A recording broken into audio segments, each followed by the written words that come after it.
Alert. समंदर के बीचों बीच एक ऐसी तबाही मची है जिसे न तो ईरान छिपा पा रहा है और न ही दुनिया नजरअंदाज कर सकती है। मिडिल ईस्ट के सबसे बड़े ऑयल हब यानी खार्ग द्वीप के सीने से हजारों बैरल तेल समंदर में रिस चुका है। सैटेलाइट तस्वीरों में दिखा 45 वर्ग किलोमीटर का वो काला धब्बा जो सिर्फ पर्यावरण के लिए ही नहीं बल्कि पूरी दुनिया की शांति के लिए एक टाइम बम बन चुका है। खामोश समंदर और उस पर तैरता हजारों टन काला जहर। जब दुनिया की नजरें इजराइल और ईरान के बॉर्डर पर टिकी थी, ठीक उसी वक्त ईरान की आर्थिक नस यानी खार्ग द्वीप के पास कुछ ऐसा हुआ जिसने ग्लोबल मार्केट में हड़कंप मचा दिया।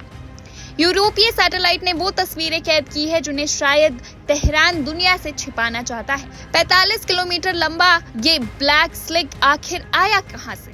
क्या ये किसी मिसाइल का निशान है या समंदर के भीतर हुई कोई बड़ी साजिश?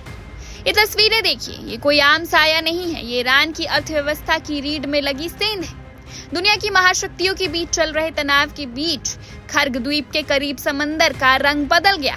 90% ईरानी तेल का रास्ता अब तेल की काली चादर से ढका है। हैरानी की बात यह है कि सबके पास सैटेलाइट डेटा है पर जुबान पर ताला लगा है। क्या इस चुप्पी के पीछे कोई बड़ा सैन्य ऑपरेशन छिपा है? देखिए इस रिपोर्ट।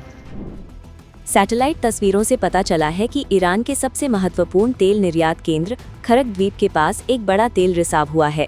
ये संदिग्ध रिसाव ईरान, संयुक्त राज्य अमेरिका और इजराइल के बीच बढ़ते तनाव के बीच आया है, जिसमें खाड़ी का पानी पहले से ही एक खतरनाक भू राजनीतिक फ्लैश पॉइंट में बदल गया है।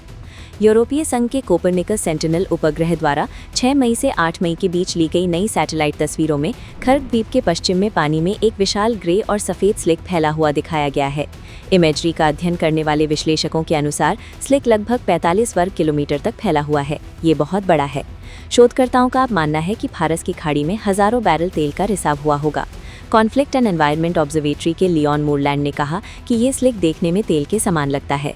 क्लाइमेट कंसल्टेंसी डेटा डेस्क के एक अन्य विश्लेषक ने इसे लगभग 70 दिन पहले अमेरिका इजराइल ईरान संघर्ष तेज होने के बाद से संभावित रूप से तेल रिसाव की सबसे बड़ी घटना बताया।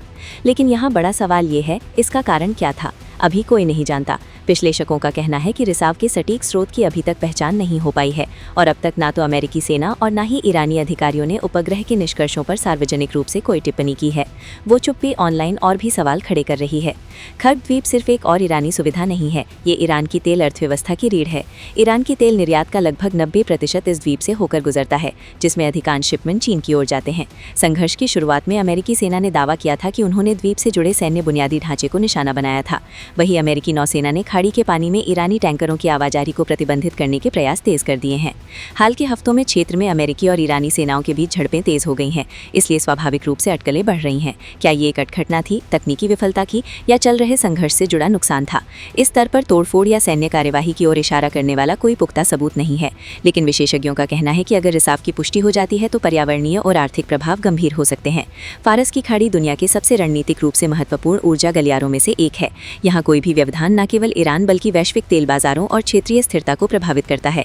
विश्लेषकों ने यह भी नोट किया कि 8 मई की सैटेलाइट तस्वीरों में अतिरिक्त सक्रिय रिसाव का कोई संकेत नहीं मिला, जिससे पता चलता है कि रिसाव रुक गया होगा। फिर भी खाड़ी के पानी और समुद्री पारिस्थितिकी तंत्रों को दीर्घकालिक पर्यावरणीय नुकसान की चिंता बनी हुई है और संघर्ष विराम वार्ता पहले से ही अनिश्चितता के दौर में होने के कारण ये ताज़ा घटनाक्रम पहले से ही अस्थिर क्षेत्र में अनिश्चितता की एक और परत जोड़ देता है। Subscribe to One India and never miss an update. Download the One India app now.